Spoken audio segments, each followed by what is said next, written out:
passing away in a car accident when I was 19. And that led me into sort of looking after his businesses as well. And I didn't understand much of that. This is probably one of the hardest business to be in. And if someone asked me, would you do it again? I would say, hell no. I would not. Having the capital will definitely assist you. There's only two ways you can have a sustainable shortcuts, and that's one, and two is what really taught me how you need to run a business. And then somehow I ended up being introduced to HighLevel, which I thought it was too good to be true. Like, no way, this is not true. How's it going, everybody? Welcome back to another interview. I am super excited. Been looking forward to this one for a long time. To be here with Beant from Extendly. And we've been talking over Messenger. We met briefly at the HighLevel Summit, but I figured it was time for a good sit-down chat to talk about the origin story of Extendly and just get you to drop some wisdom on the audience in general, because I haven't spent a lot of time with you, but the things that you have said are very insightful. So I'm excited. Yeah, thanks for having me, Keaton. It was a pleasure talking to you. I know we've been chatting back and forth on Messenger quite a bit, and got to see you at Level Up. That was an amazing event, by the way. It was. You did a great job putting it together. Yeah, it was. But yeah, any way I can help, here to do so. Before we get into today's episode, I'm super excited to share with you a little bit about one of our sponsors on the podcast today, Riverside. If you are a content creator or a podcaster and you're tired of your recordings with guests who sound like they're speaking with you through a tin can, then Riverside is for you. We've all been there. You're ready to do the interview. You've got your questions ready. Your guest is all set to go, and then your internet connection is unstable. Message ruins the entire recording. With Riverside, you can get rid of those internet issues and choppy audio and have clean sounding recordings effortlessly. You see, the interesting thing about Riverside is that they record each part of the episode locally on that person's device, and then they upload it to the cloud, so you make sure not to miss anything, even if it's the other person's fault. But that's not all. Riverside's amazingly user-friendly interface is super easy to use, which allows you to spend less time troubleshooting technical difficulties and editing your podcast, and instead spend more time speaking with amazing guests and getting recognized for your valuable content. It can be used for podcasts, video interviews, video marketing, panel discussions, talking head presentations, and live broadcasting. And not only does it just record all of those things, it has a ton of other built-in features that make it a no-brainer for podcasting and video. Things like AI transcriptions, editing a video by removing text, AI clips, captions, and an awesome short-form video editor built right in. And they even recently came out with a feature that auto-edits the long silences out of your podcast to the perfect length. It really is your all-in-one online video and podcast studio. And if you need more convincing, Gary Vee, Guy Raz, and Ali Abdal all use Riverside for their content and podcasts. But the very best part is that I've teamed up with them to get you guys 50% off any plan. And to get that discount, all you have to do is click the link below and enter the code It's Keaton at checkout. Thanks so much, Riverside, for sponsoring this episode. And with that said, let's get started. Cool. Yeah. So give us a background on you. Where did you grow up and how'd you get in the high-level space? Yeah, absolutely. So I'm originally, born in India in a state called Punjab. Nice. And we came here when I was about 12. First came to Orange County. Grew up in Orange County there. I'm in a city called Brea. And my father was also an entrepreneur. He owned businesses, bought and sold businesses. And so growing up, got to see him, learn from him, and kind of got into the business space early on. I started my first company, which we still have and still operational, is a security camera business, security installations for businesses at the age of 16. That got me a little taste of an excitement of how business is in the early days. Then I saw a little bit of a downfall after that, a little bit of success right away. And I guess it was for a good reason, because that failure taught me quite a bit to what I've been able to implement to our businesses today. And that's been a journey from the get-go. And then again, during COVID or so, not skipping past the number of years of ups and downs and failures and successes, around COVID or so, when the world was shutting down, I always had this interest of starting a marketing company again. And so I did, because there was a lot of time available. We weren't going into our office. and the world was sort of at a pause, and I thought it was perfect time to kind of get into the marketing thing again. Although people were closing down their marketing as well, and maybe not the best time for from that perspective, but that allowed me to start researching and building into marketing.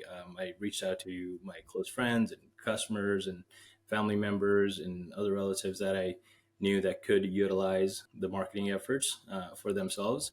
That turned out to be good. And soon I found myself into sort of stuck in this multi software, logging in, logging out of so many different platforms to try to manage marketing for people. And then somehow I ended up being introduced to HighLevel, which I thought it was too good to be true. One platform that does all of this for you, that you don't have to have active campaign, this, that, and the other, MailChimp, you name it. And then you can white label it and sell it as your own software. I'm like, no, no way, this is not true. Probably a scam or something. But there was a trial. So I tried it out, and I liked it immediately. I'm like, okay, this is actually true. It's not what it seemed like. There's actually all these functions. There was triggers and campaigns back then, not workflows.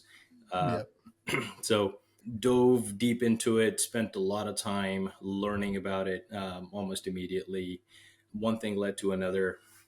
Started using it for the clients I had at the time for the marketing company, which were mainly my friends and family and other customers from my other business that I knew, and starting to utilize it for them and introducing it to them as well, and how everything was functioning. It made life a lot easier. I was able to immediately cancel all the other services, save on the subscription costs that were there, and then my wife's cousin is a dentist with a few dental practices. And I was chatting with him one night, and I'm like, "Hey, why don't we build out the entire business flow in this software, and understand from before someone becomes a customer to then becoming a patient, I should say, in the dentist world, becoming a patient, then the nurturing that happens after, right? Tell me everything about how everything happens, and let's build it into this." So having the knowledge of how businesses operate from the operational standpoint, from being in business with other businesses, I understood very well what he was attempting to share with me. So for that reason, we built out a dental snapshot, which is sort of how I got into the how Extendly sort of came into play there. And then once the dental snapshot was launched, then they posted about it in the HighLevel group as well, and people started reaching out saying, "Hey, this is great. Can we buy it from you?" Okay, let's try to sell this snapshot thing that you could do. Then from there, it was, "Hey, we're using it for our customers. Can you also support it?" And then that led into now today us becoming a support company. Very cool. That's funny. I didn't know it started with the dental snapshot. So backtracking just a little bit, 16, you've got a security company that you said you still have today. Was that the primary business you were running from 16 until COVID? Yeah, we I do own some restaurants as well, Okay. pizza shops, 8 of them now, and they're franchise locations. So we have that, and then, but other than that, the security company is the primary business that I was operating until we got into the marketing side of things. Okay. Yeah. And was it anything else besides your dad that kind of inspired this in you? Like I know you live kind of close to Silicon Valley, right? But you don't really seem to be the traditional Silicon Valley entrepreneur, like venture capital type guy. It's more like franchises and bootstrap stuff. Yeah, yeah. For whatever reason, I've always been, start from ground up and just go from there. Everything's been bootstrapped that I've done so far. Lucky enough, been able to say I found at least some degree of success in whatever it is that we're doing. Very Um, cool. what really transpired was my dad passing away in a car accident Hmm. when I was 19. I just turned 19, and that led me into sort of looking after his businesses as well. And I didn't understand much of that at the time.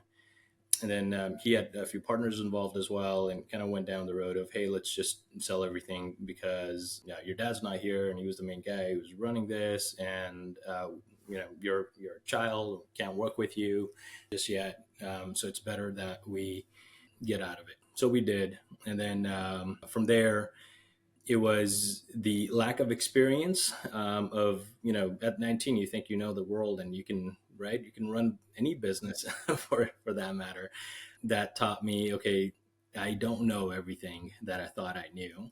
And the failures that came afterwards really brought into me what I would say, getting rid of the egoistic mindset, or the ignorant mindset rather, where it made me very, very humble. And I'm glad it did, because if I hadn't failed early on, I probably would have failed down the road at some point. From, when a young person just succeeds out of nowhere, you're bound to make mistakes that you haven't seen yet. So for one of those reasons, I'm glad I failed early on. I was able to turn that around into success. Yeah. I was talking to a mentor of mine recently about the first 100,000 I made and then subsequently lost in, like, the first 100,000 I had captured, right? Like profit that I had saved, stupidly put on a crypto exchange that then went bankrupt. And it was, this wasn't that long ago. And it was like devastating. And the only solace I've found is, like, at least it wasn't $1 million a few years later. Like, I learned that it's a relatively cheap lesson when you think about it, because the hubris, especially in investing, can really bite you in the butt.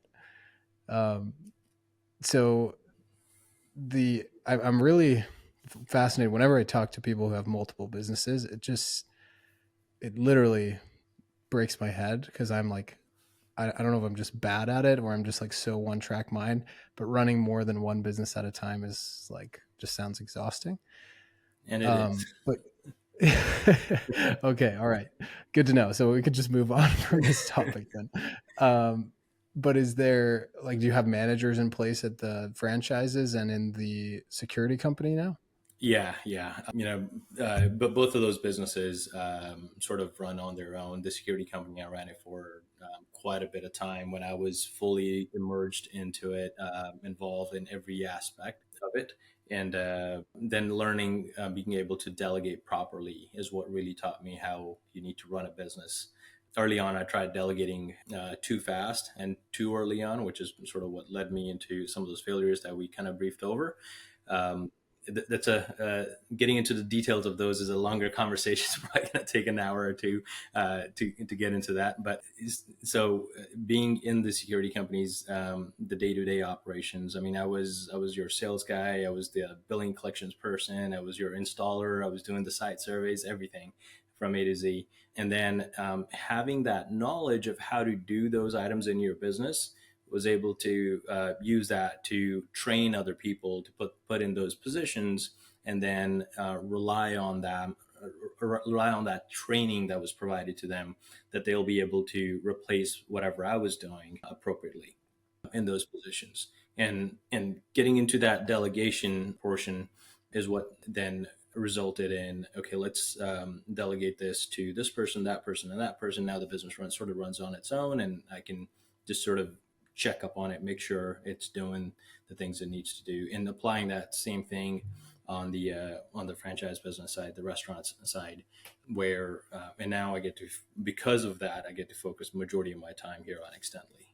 Hey guys, just jumping in here to give you a quick word on our sponsor, HighLevel, before we get back to the interview. If you don't know already, HighLevel is the top sales and marketing solution for any business, but particularly agency owners or anybody that needs a software product to resell to their existing customer base. It has everything you need to capture, nurture, and close leads for marketing clients. And the best part is, HighLevel believes in not taxing the agencies on its platform, so you can get unlimited clients for one low flat monthly fee. The best best features include a CRM, funnel, website and email builders, course hosting platform, robust marketing automation builder, a consolidated chat stream with WhatsApp, email, SMS, Instagram DMs, and Facebook DMs, reputation management, social media posting, tracking and analytics, and so much more. And as if that wasn't enough, HighLevel is fully white labeled, meaning that you can take the platform and put your own brand on the desktop and mobile app and resell it to your industry for whatever price you want. Essentially, what HighLevel has done is brought the bar for starting a software company way lower, so normal people like you and I can help our clients with an amazingly robust software without paying hundreds of thousands of dollars in development costs. I am not kidding when I say hands down, HighLevel is my favorite software of all time. It has been integral to my success with my agency. It helped me increase my clients' results and retention, and I use it every single day for my own business. And if you sign up for HighLevel today, not only will you get a 30-day free trial, which is not available on their website, but you'll get all of the bonuses listed at itskeaton.com/mastermind, which gets you support, templates, and courses to kickstart your HighLevel journey and get those first few clients or scale to your next few clients. If you're already a HighLevel customer, you can also get all of those bonuses by upgrading to the next highest plan underneath my link. Instructions for that are also at itskeaton.com/mastermind. Okay, one more personal question that I'm just like super curious about in this pre-Extendly era. Whenever I go to a restaurant, I'm like, I don't think I could ever run one of these. Like I look at the staff, the margins, the operating costs, like all those things. I'm just like, how much can you really take home? What are the margins like on a pizza business? And obviously when you've got your marketing expertise and I'm sure you plugged in HighLevel to all the restaurants, and that super helps. But yeah, anyone who's listening to this that may have been in the same business or is thinking about it, or maybe is marketing for that niche, what should they know about margins and just the restaurant business as a whole? Yeah, I think almost every business is to a degree tough to run Mm-hmm. in one manner or the other. Every business has their own particular challenges. The restaurant business has a significant amount of the challenges. One is, a huge amount of competition from every direction these days, even direct or indirect competition that you're not even thinking of. And then when it comes to margins, especially after crazy amount of employment laws and whatnot and taxes and everything that goes into place, you're really looking at, if you're lucky, anywhere from like 8 to 12%. And that's if you've got solid operations going on with a good amount of revenue being in place. And if you're multi locations are able to pull out a little bit more just because they're able to cut down some costs because of volume. You might Okay. be able to get to like 15 at the max, but majority of the locations. I mean, we have some locations that are running at like 6 to 7% versus some other locations that are running around 18 to 20%. I see. And it kind of balances out overall. Got it. So now that I know you're crazy enough to run a restaurant, I understand why you were crazy enough to start Extendly, which seems like an equally complex, but probably more complex business. Oh, Um, I just I can't wrap my head around taking a stranger on the street, teaching them what HighLevel is, and teaching them to service HighLevel. Like love HighLevel, but they can't even do it super well on the support side. Like I do everything in my power to never get on HighLevel support, like call or anything, because their reps just aren't trained well enough. And I know they're working on that. Love HighLevel to death, but the support really needs some help. But you've built a solution that is better than that, and you don't even own the software company. How many tries did that take, and what's the secret to taking the stranger on the street and teaching them to be good? well, first off, I want to say this is probably one of the hardest business to be in. And if someone asked me, would you do it again? I would say, hell no, I would not. Um, but yeah, it's an extremely tough business Mm, to be in, and especially I think if we had the opportunity to be a white label support provider for maybe like Active Campaign or yeah. some of the other software, it would be significantly easier because they don't change as Yeah. much, and they don't, release as many features as they do, and they're not as large of an ecosystem in terms of features and Yeah. functions as HighLevel is, right? HighLevel has just a lot of moving parts, and for that reason, staying up to date and continuing to educate yourself with newer features, even modifying existing, updating and upgrading existing features with changes coming in when new features are released or improvements are done. It's quite a bit to stay on top, and I don't think any one person can can do it. Can understand the entire software by themselves, right? We're lucky enough to be in a position where we've got a group of people who are dedicated enough, and they focus and force themselves to learn from all of the different trial and error that happens inside, workflow misfired, this happened or that happened, right? But it's it's it's so, aside from it being a very difficult software to support, from the feature perspective, the thing is, majority of the businesses are not using all of the functions of the software, especially at a sub account level. And a lot of them are utilizing the main core features of the software, because as a regular business owner, you just can't get past you and I being in marketing, right? We are not even utilizing 100% of HighLevel. Imagine what a business owner would be doing. They don't have the time to sit there and learn everything. They just need to know how to do the core functions of the software. And that's what agencies are selling as well, the core functions. If everyone was selling the entire darn thing to every single person, I think it would be very, very difficult to try to teach everything to everyone. But majority of them are sticking to the core functions. That makes it slightly easier. But there's definitely, various ranges of expertise as well from the sub account level, from businesses that are using the wider range of, and even if they're using just core features, but they're using a different set of core features.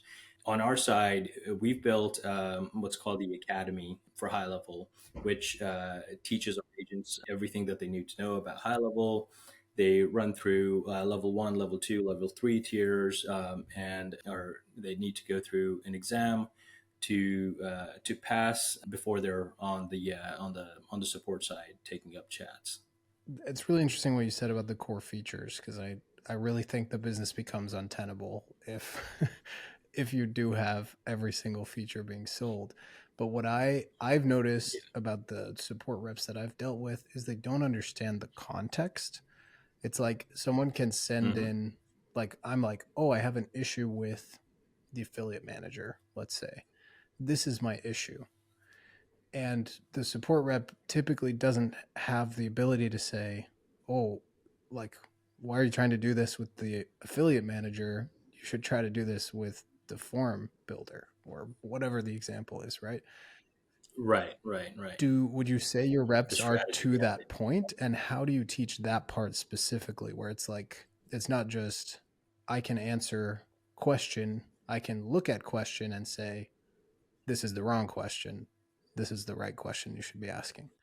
Right. And that happens quite a bit as well. So we have in our backend structure, we've got tier one agents, then tier two, and then advanced Okay. techs as well. The advanced techs are able to provide that strategy the way you're referring to right now, and they're able to understand what they're not asking. They're not attempting to answer the question the customer is asking. They're attempting to find out what is the solution you're looking for by asking this question. What is it that you Yeah. want to achieve, right? And then that may be, hey, let's not go through, just using the example of affiliate manager, let's not go through affiliate manager. Let's do it this way instead, because it'll be a better way, easier way to be able to get what you want out of it. At the end, what matters is the end result, and done in a manner where it's going to stay, and it's not cumbersome, and it's not going to break every few minutes Yeah. or so.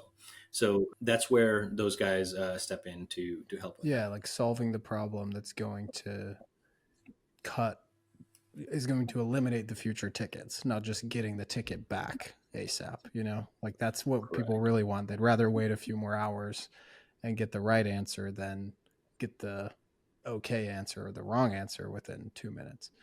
Um, Yeah, yeah, exactly. I mean, if you do that, so just thinking from a support operations yeah, perspective, if all we're doing is just answering the question that's coming in and attempting to hopefully solving that yeah, problem, and if it doesn't solve that problem, it's going to create another issue, and they're going to come back and ask more yeah, questions, and that it's a never-ending cycle. It'll just keep yeah. happening until you provide a solution that's sound enough to actually solve their problem, because they may ask one question that solves that issue, and then it'll create something else as a problem. Now they'll come back and try to solve that again. So it's and again, with HighLevel being again amazing platform, but such a large feature set. There's so many moving pieces that meet with each other and kind of function together. Do you tend to hire people that maybe they're coming from, let's say, the ClickFunnels world or some other like marketing automation software world, and HighLevel is a natural next step? Or you really, I recently tried to take someone from like literal zero to hero on HighLevel, and it didn't go super well. It's like it was sort of an experience of mine, but it's an old friend that I brought on, and I had him take the HighLevel certification, which I probably should have had him, take a different, maybe just do my course and ask me some questions, or your guys is the Academy for HighLevel. But it the level of understanding just wasn't there, um, as he was coming from, sort of just like normal support roles. Are the most of the people you're hiring coming with a little bit of context at least, or are you able to take them from literal zero to I understand everything? And how long does that process usually take? Yeah, so if someone's got some knowledge of HighLevel, we do get quite a many applications that are from within the HighLevel world. Perhaps they attempted to start an agency, didn't work out, and because business isn't really for Yeah, everyone, right? It takes a certain kind to actually want to become an entrepreneur and run a business, and it's like I said earlier, it's an extremely difficult job. You To a degree, I rather have majority of people will find success in the 9 to 5, just quitting a yeah, job, versus the 5 to 9, the yeah. entrepreneurial world. Just but going back to that question, yeah. So some people come in with some experience with HighLevel, and then what we usually find is majority of the time it's not sufficient experience to be able to provide support.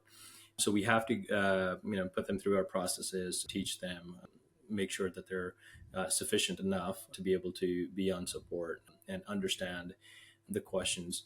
And then others that have zero experience, what we tend to look for does the person have problem solving skills?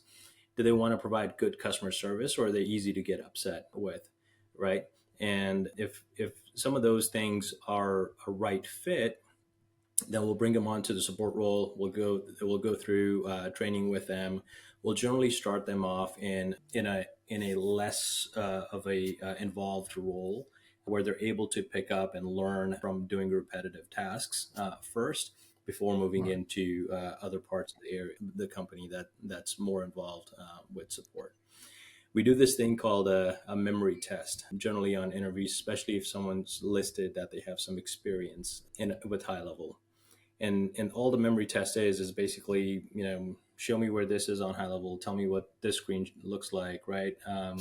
And the reason for that is to understand when someone's sending you in a live chat environment, when someone's sending you in their inquiry, you're reading that message, and you need to be able to know right out of the gate that this is what that person is referring to, and this is what's going to solve that problem, without even having to look at HighLevel.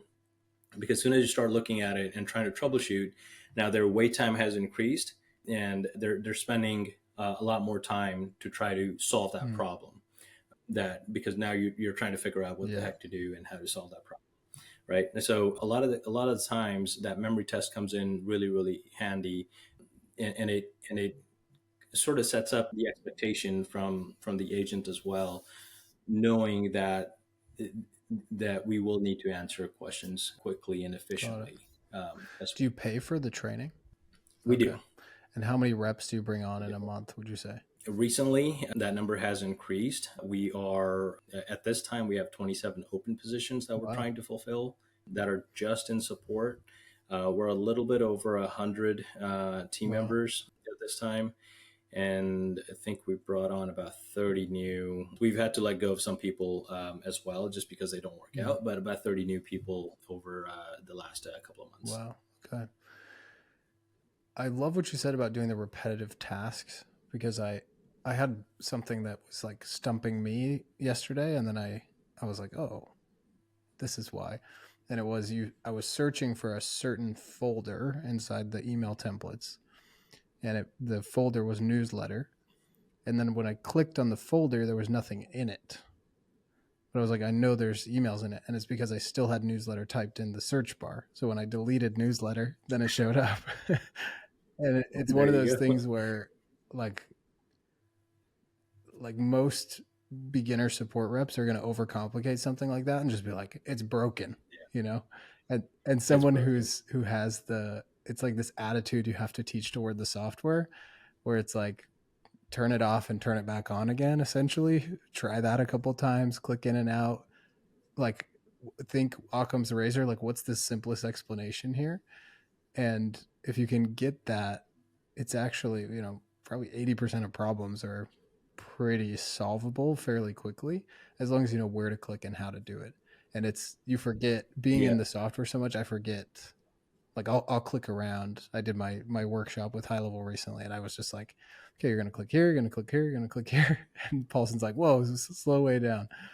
And you forget, like, I was looking at I went in for like a LASIK consultation yesterday, and I was looking at the software, and I just saw the doctor like clicking all around. I was like, I would have no idea. I'd be the person that's like, oh, where's the automations tab? Where's settings? Like, where do I go for integrations? And it's smart that you've put that in the process. I can't imagine how much, like, the long tail effect of everybody taking 2 seconds longer to click on every button. Like, you'd need 30 more reps just for that, you know? Yeah. Super Yeah, interesting. with the amount of chat volume that we get on a regular basis, yeah, every second Yeah. counts, right? And not only from the perspective of that we want to provide the solution faster to the customer, but also from the customer's experience as well. How long is it taking me? How much time am I spending? Because if you're doing a great job, and we certainly like to believe that we do, and you're providing the solution very, very quickly to the customers that are coming in, they're more likely to come in and utilize the support over and over again and rely Yeah. on it, which is a nice feature to have, because there's someone that's going to help you if I get stuck, right? Now let's take a look at what's the opposite effect of that. The opposite effect of that is, let's say every time it's taking super long time to get connected, and then it takes even longer to resolve the problem, and the customer's wasting an hour, 2 hours. Well, two things are going to happen. You're going to stop using the support, right? Because it always takes, and you're going to be dreading every single time you want to go ask a question to support. Or two, you're just going to say, hey, heck with this thing. I'm just going to quit this software and cancel my subscription and go somewhere Yeah. else, right? Which is resulting in a churn to the agency. And we're being mindful of that we need to make sure that we're able to answer as fast as Yeah. possible. It's funny that this came into effect from my security company. We have a support team there as well, and I remember coming into launching Extendly and going through the process of hiring support agents. I'm like, I still have that software over at Ovis burnt into my head. I know exactly where Mm-hmm. every single button is. Maybe we should try to do the same thing here as well, and that really Very helped clever. in getting people to Yeah, answer that's cool. faster. How many sub accounts do you guys support? I don't know the exact number, but last time one of our team members checked, it was somewhere north of 50,000 sub Wow. accounts. Wow. The other thing you don't think about is, like, I'm thinking about my journey with HighLevel. I was on support every day for, maybe not every day, but 3 times a week, let's say, for the first, 9 months. Then it went down to maybe twice a month, and now it's never, you know, if I can afford it, if I can help it, let's say. Um, Yeah. so it's interesting from a dynamics perspective for you, where like the more mature you become as a company, the more profitable potentially you may be able to become if, let's just say, one day you cut up, you don't, hypothetically, you stop taking clients. All of those sub accounts are going to mature to the point where they use the support less and less, and maybe you could maintain the same amount with less agents. I'm not saying this is your plan. It's just a fascinating concept in terms of timeline of how much are they actually going to use it. Yeah, absolutely. And our intention is that as well, right? It not that we want to be extremely Yeah, profitable, so we want you to use less support. But the main concept of support is anytime someone goes into support, they're just they're already frustrated pissed. Yeah. because yeah, already pissed before you even click on that I need support. Just the Yeah. thought of I need support is that you're already frustrated because you couldn't do whatever it was that you were trying to do. Now it's going to take extra time to get that item done. So the idea behind that is, hey, let's try to be let's help the customer to be as self-service as possible, where only the questions they really can't solve are the ones that are coming Right. in. And so let's educate them, because the more you educate someone, again, two things happen. They're going to use the software that much more, and they're going to stay on with your subscription plan that much more as well. So not that we don't want them to use support. Feel free to use support as much as you need, but let us educate the client on your behalf as well. So there's tend to get them. There'll be higher adoption rate from that software, and longer your subscription will be with them, meaning lower your churn will be Yeah. as well. The opposite sort of effect that we've seen though is as agencies are maturing, right? So we only charge to our charges to an agency. It's not like per sub Yeah. account or anything of that nature, right? At least not yet. Maybe we should think about that. So what we've seen is as agencies are maturing early on, majority of the agencies we were onboarding were under a certain number of sub account level, where having something like an unlimited plan made a lot of sense, just because there weren't enough accounts to be able to get full Yeah. utilization. Now we're seeing those agencies growing to higher number of sub accounts and keeping their older accounts as well. So although the older sub accounts, you're probably lowering the level of support they need, but more and more accounts are coming in, so support level is increasing overall.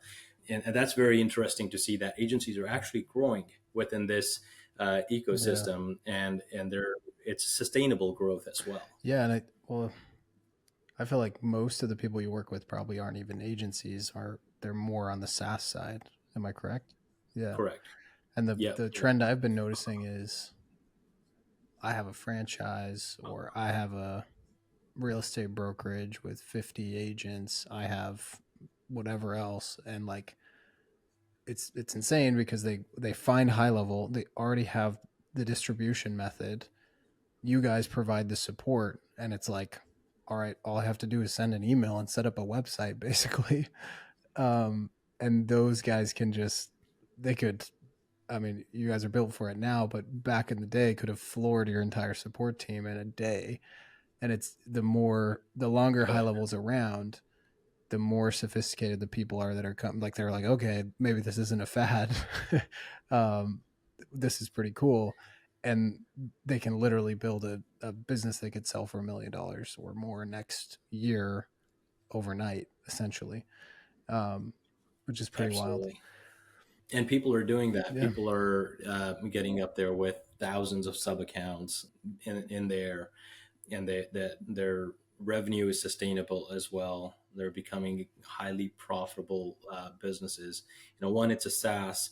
Two, you don't have your own dev team, right? You're paying $500 at yeah, most to HighLevel for that, and then you don't have your own support team either. You're paying another $500 to us for the support team. You're literally running at like a 95, yeah, 98% profit margin, yeah. And then you right? got Beant running at I don't Comparing know what that your to the margins are, restaurants. but you're you're running at the 5% margin to their 95. Yeah, um, Yeah. yeah, send him a tip if you if you feel bad for how much work they do. Um, Yeah, I think we're probably between high level and as high level is taking care of majority of all of the dev work that agencies need, and delivering a platform on a silver yeah, platter to you, and then we're probably taking the most difficult portion yeah, of any business, being a support yeah, company, where the most unpleasant experiences happen with customer frustrations, and turning those around into happy customers and continuing to use the yep. service. Um, so talk to me about your plans. If I remember correctly, the lowest one is 300. The next one is 500 or 600.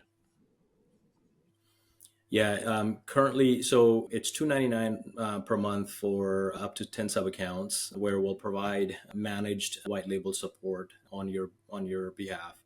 It's our support agents 24/7 answering questions, and Zoom and email ticket and whatnot. And then unlimited sub accounts is 599 per month.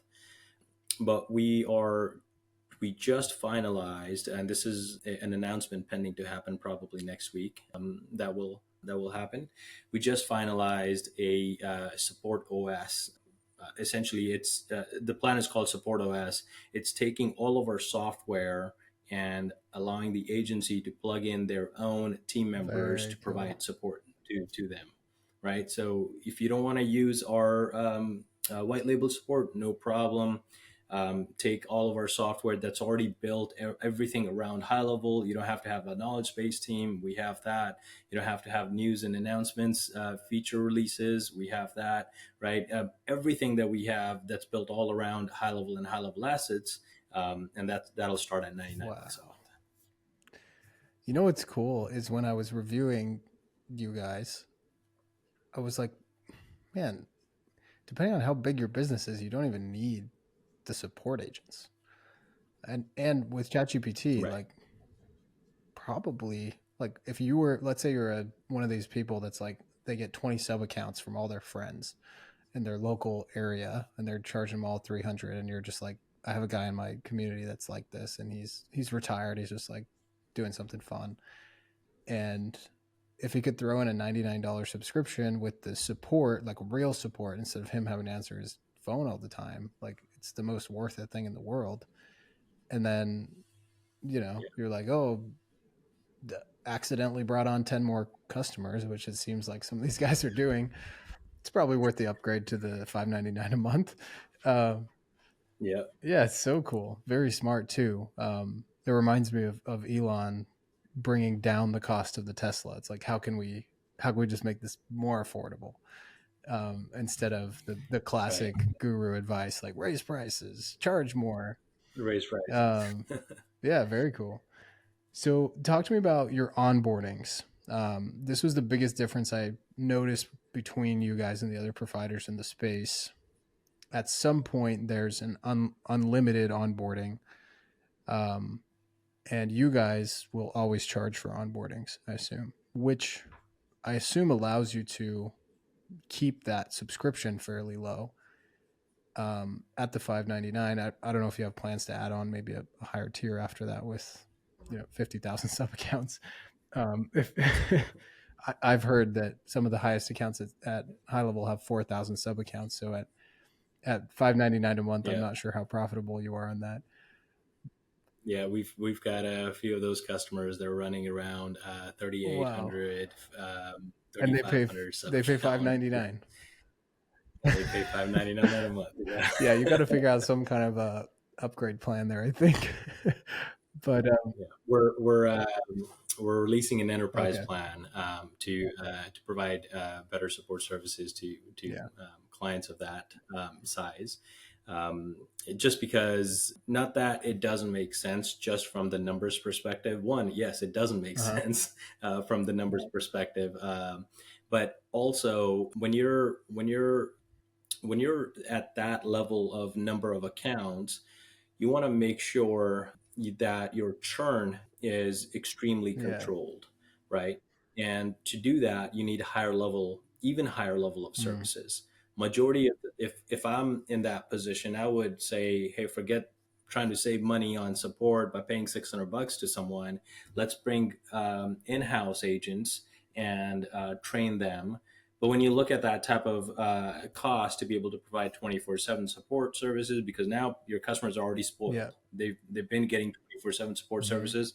Why would you change that to like 9 to 5 or something Yeah. like that, right? They're just not going to have it. And so if you the let's say, just to sort of put it in perspective of the client I'm talking about that has about 3,800 sub accounts, if they were to support and bring their support in house, they're looking at somewhere around $40,000 a month in payroll to be able to have enough agents on board and have management teams and training Mm-hmm. teams to be able to train them, and then of course hiring, right? And payroll And and then all the nightmares emotions. with Yeah. yeah, everything else that goes along.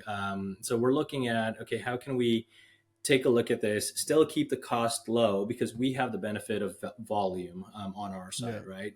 Because we're able to streamline processes extremely well because we're not servicing just one customer, we're servicing many. So with that, we're able to still keep costs low, and the release of the enterprise plan we'll be able to provide more of a premium support services with account managers that are the intention there is to make it feel like as if our team is your in-house support Smart. team rather than it being an outsourced.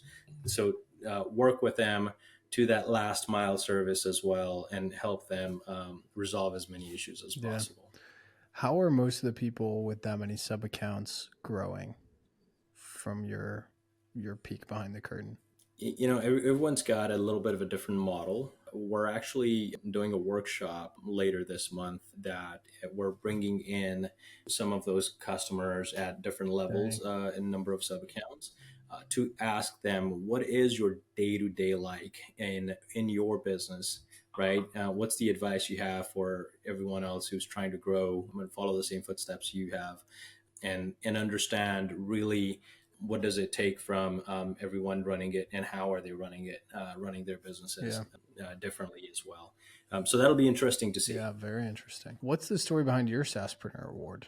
Are you a partner or do you know, just moonlight as a. Yeah, so we have an agency ourselves. We did acquire another SaaS as well, and then at Level Up, we actually launched an initiative where I understand white label SaaS is growing, and we've acquired several other businesses through the journey with HighLevel as well. So the initiative was to that, hey, if you're looking to sell or partner up and sell your SaaS, then we're here in the market. We're willing to buy. So we still have that available where people are submitting applications, and we're actually looking to buy a stake in other white label SaaS providers. Cool. So the agency you have is that's the one that you won the SaaSpreneur award for, or is it the one that you acquired? Or both? The one that we Okay. acquired. Very cool. Yeah. And the thinking behind that is just like we have all the know-how, like we can it's basically an unfair investment for us because you can buy it economies of scale, plug in the support team for free, and Correct. also obviously you've got the top accounts in your back pocket, and you can ask them advice or just watch what they're doing to grow and model after them. Correct? Yeah, absolutely. It's exactly that. It's having the experience and the know-how of how to do something and having done it once or twice increases your chances of success in business.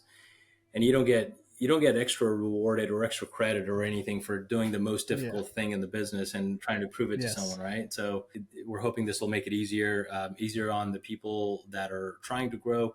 One thing we are not interested in anymore is acquiring 100% of their Mm. SaaS. We only want to take a small portion, a small stake in their SaaS, because it makes sense to continue to reward the person who originally built it, and just pour some rocket Yeah. fuel and help them go Yeah. faster. Very cool. The Alex Hormozy of the high level world here. um, it's so cool. What would you say, like, I usually ask, what would you say to a beginner? But let's pretend you're me and you I had an agency, sold it much more on the done for you side, only like 60 clients at our peak. Um at price points like 2,000 a month. Let's say tomorrow I wake up, the only business I can start is a high level SaaS business. I have to start from scratch, and but I have capital, I have know-how, and I want to get to 1,000 accounts in 2 years or something like that. What's your take?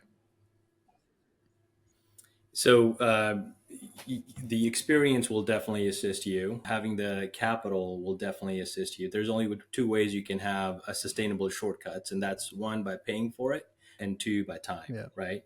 And since you're looking to grow faster, you would, you know, with the ecosystem within the high level world, you don't need to go out and build your own website or anything like that. Pay for it, get it built, Yeah. right? Get it up and running, hire someone like us for to provide support, plug it in.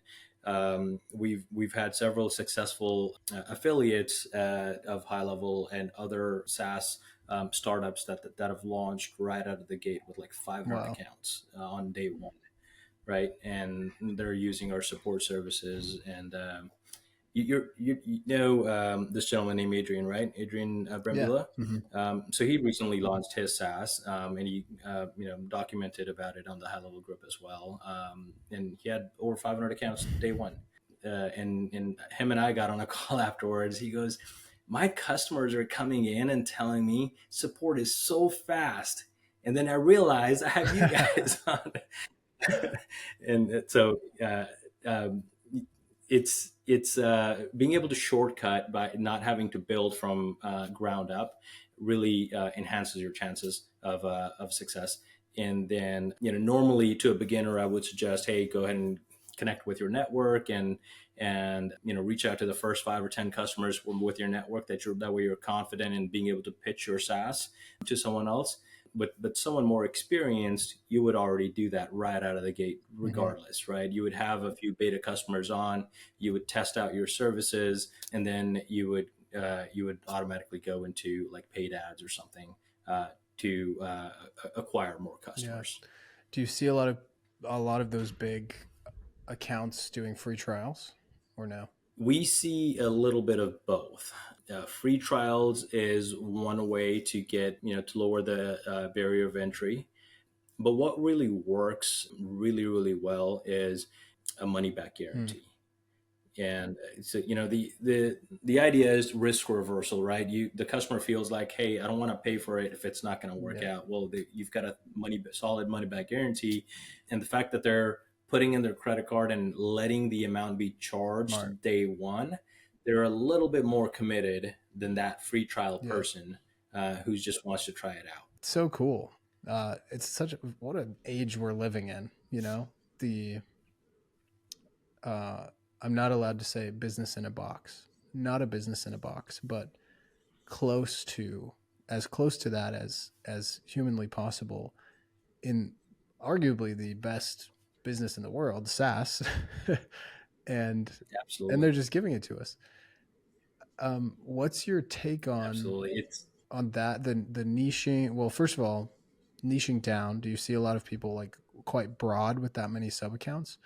And then what's your take on this? The market in 10 years, like, is everyone just going to be on a high level white label, and they'll know it's a high level white label, but they'll love the fact that the support um, is better or something like that, or whatever the yeah. white label is providing on top of high level. Right, right. So I'll answer that question first, but I think what'll happen, at least from my opinion, is one, a lot of consolidation will happen over the time, where other agencies will buy out sub accounts, sort of Yeah. like what we've seen in the security alarm industry, where like ADT went in and bought a bunch of Mm. smaller guys out there, and they continue to do that. So consolidation will definitely happen. To what degree, we don't know. We'll see where it goes. But I think Yeah. since HighLevel is already in the direct to client model as well, direct to the end user and business model also. Everything is sort of similar to Salesforce. It's going to become about implementation, where it's going to similar to how Salesforce is. It's going to become about implementation. Without implementation, HighLevel is of no use for Hmm. majority of the businesses, and businesses themselves don't have the ability to be able to implement it into their business just because it's a complicated software. Yeah. Well, not complicated, but it's an overwhelming software if you're trying to understand everything about it. It could be fairly easy if you know it, right? But for majority of the end users, it's going to feel complicated to Yeah. them. They're a bit of a mix from what we're seeing. And it's because being a software, you can't afford to just be, I mean, being an agency, you most certainly can, be in one niche, do just Yeah. that work. Being a software, you can easily open up your doors to majority of the people. And so we're seeing a good amount of mix. We do have some businesses that are, we've got a photography client. They're big into photography, and all they do is just take on photography client. They don't take on any of the Hmm. others. We've got some course creator clients that all they do is just take on course creator customers. But then at the same time, we have others that take on almost any type of local business that'll come their Got way. it. Yeah, it's fascinating to think about how early we got in, but how late it seemed at the time. Um, It did, yeah. like, or even before Level Up this year, I was like, man, we're about to hit market saturation. And then I talked to Rob Bailey, I talked to Sean, and they were like, We've got ways you've to go. seen that Martech like bubble graph that Sean has shown where it's like, this is how many softwares are in this space. And like, we can do, 80% of this, and they're just going to keep building more stuff. But I wish I could hit fast forward 10 years and just see where it ends up and then come back and, take some massive bet. Um, I wish, what I really wish is that HighLevel would like open a funding round from people that use HighLevel. That would be really cool. That would be Yeah, amazing. that would be really cool. That would be pretty cool. Yeah, I would bet on high Oh level yeah, all the way. I think this is a software here to yeah. stay. It's not going anywhere, and we're very very far away from any sort of saturation. Let's close off here with, why does Extendly charge for every onboarding? And if I'm looking at other alternatives that I don't have to pay for every onboarding, why should I pay for every onboarding? Beant. Yeah, absolutely. So, the first thing I'd like to say about that is your onboarding is your very first impression with that customer, right? And you want that impression to be a great one. We do one-on-one onboarding. We don't ever do any sort of like a group onboarding of any type at all, and it's strictly one-on-one. And we put about four hours for every single customer that we onboard, and that's about 2 hours being on calls. There's two different calls. There's a tech call where we set up everything for you, for the customer, with them, whatever credentials we may need access to from them, your DNSs, your domain, your email, your A2P. We'll go through and complete your A2P as well, connecting your Zoom, your Google Calendar, all of that. We'll connecting your social medias, your GMB, all that will happen on that first call. And then we'll stop there, and then we'll do a second call. Second call is generally either the next day, or sometimes it could even be the same day, just after the first. And on that call, we're just showcasing them how to use the software on a day-to-day basis. There's different agencies use different features. So when we build an SOP with them, they let us know that, hey, I want you to go over this feature and that feature and that feature, and we'll do that for them. Those, and we won't go over every single feature, and that's just extreme overwhelm, and we don't want to make them feel like, oh my god, what the heck did I just Yeah. buy? We want them to feel, I'm gonna log in tomorrow, and these are the parts that are most important to me to use, and I'm gonna make use of it. Right. And those are the features that we talk to them about. We show them this is what your day to day is going to look like. That way, there's increased adoption rate there. And then on the back end, our team is building their sub account. If there's a snapshot to be loaded in, that snapshot's loaded in, setting up custom values and things of that nature, and and making their account ready to go for them, so that it's all linked up and ready to go, and they're ready to hit the ground running. And you can build that SOP with, like, you don't even have to be on an Extendly plan to do an onboarding with you. So let's say tomorrow I go buy an onboarding for 150. You just send me a questionnaire that says, hey, what do you want in the onboarding? No, so what happens is you get to book a call. You fill in some information prior to the call. You get to book a call. Come on a call with our team, and they'll walk you through what our steps are and how we do an Okay. onboarding, right? And then you go, okay, I don't do this, I don't do that, or I don't offer this feature, I don't offer that feature, right? And these are, in fact, these are the things that I want to do, and they'll document all of that. And we've got an SOP document. We'll go through that and make all those updates and changes, and then we'll do a mock call, which is included as part of our setting up the service for them. The mock call is essentially the agency owner or one of their team members coming through an onboarding funnel and filling out the information just as if their customer had just purchased or started a trial or signed up for their plan. They're scheduling a call and all of that, and they're coming in to our agents. And agents don't know that this is a mock call, right? So they're coming into our agents. They're grading them Oh, and sort of wow. judging to see how everything goes. So they get that experience first before they ever send their first customer in to us. And if everything goes well and the agency owner says, "Yep, this is great, I'm good to go, let's move forward," then we'll start accepting customers and onboardings for them. If they say no, I want to change this and I want to change that, then we'll make those modifications and then we'll start accepting customers from them after Dang. that. So what you're saying is, if I want the highest touch, best onboarding experience, Yes. it's worth paying for Extendly's onboardings. Exactly. Yeah. Like we said early on, it's your first impression, and you don't want the person to either start a trial and or just sign up, and while they're still under 30-day money back guarantee, be like, hey, no, yeah, I didn't have a good experience on the onboarding, I'm going to Yeah. cancel. You got to get them through that first 90 days or so is where the sweet spot is. If you keep that customer for 90 to about 120 days or so, majority of the time past 90 days, your churn past 90 days will extremely Yeah. decrease. Majority of your churn will happen before 90 Yeah. days. Very clever. Beant, thanks so much for coming on, man. This has been awesome. Yeah, absolutely. Thanks for having me. And the last thing I want to say, Keaton, is anyone listening. We were both talking about HighLevel, and like you said, not a business in the box, but this is definitely an opportunity that someone should not miss. It is absolutely worth exploring. If you want to equate it to like the next .com boom or something like that, by all means, but it's worth paying attention to. It's worth learning about it in one way or the other.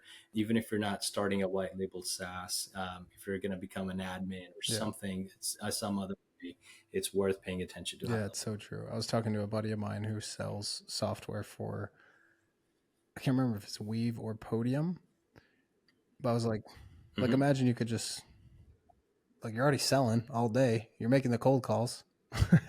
Why not own the revenue? And like, Yeah, I know so many, just the nature of like where I grew up, there's so many tech bros that are banging the phones all day selling somebody else's software. What if you could just pay for 500 a month and then another 599 a month for some support? And, you know, as Beant said, keep them longer than 90 days and you'll set up your family for a pretty good life. yeah, If you can stick it yeah, out past yeah, that first, year and a half. absolutely. And you've got great profit Mhm. margins, unlike the restaurants I was talking about earlier. Yeah. Lesson In from this this model. So podcast is don't start a managed white label support company and don't start a absolutely restaurant. not. Yeah, the profit margins are not all that great. Love it. Thanks so much. If you want to sign Yeah, up for Extendly, they don't just do support, they do onboardings. Like we mentioned, they also have the Academy for HighLevel. They have some white label explainer videos um, and other offers. And they're always pushing out, discounts, etc. on their email list. So it's worth going there. And they do free office hours. You don't even have to be an Extendly customer. Um, Link below to their website. full disclosure, and it's an affiliate link. I trust Extendly, and we'll take good care of you. So thanks so much, Beant. Fantastic. Thanks for having Yeah. me, Keaton. Appreciate it.